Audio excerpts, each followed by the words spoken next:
একে ঘাপে নেলু হৰকাই দিম মই তোমাৰ নেলু নেকাটো কাপোৰৰ দোকানীৰ নেলু সৰকাম সংসাৰৰ ঘৈণীয়েকবিলাকৰ লগত মিতিৰ পাতিব আৰু গিৰিয়েকৰ তলি উদং কৰি দিছে কিহৰ মিতিৰ পতা দেখিলে মিতিৰে পাতিছা তহঁতক মিষ্টি কথা কৈ দোকানীয়ে বস্তু দিব আমি গিৰিয়েকবোৰ মৰ এফালৰ পৰা সব দোকানীৰ নেলু খহাই যাম আজি হে হেবু ফটোৱা কথা বাদ দিয়ক পইচা দিয়ক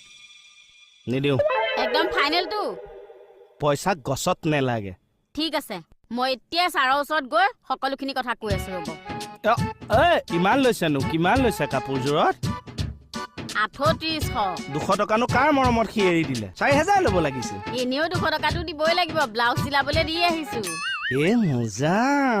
খাই দিলেও মই না মইনা মোক গোটেই খালিও বৰ লক্ষী তিৰোতা তই বানৰ ঘৰত খোল শেষকে পেলাইছ যা ফ্ৰিজৰ পানী আন মূৰত দে আগতে পইচাটো দি ল ৰাম মই গিৰিয়েকটো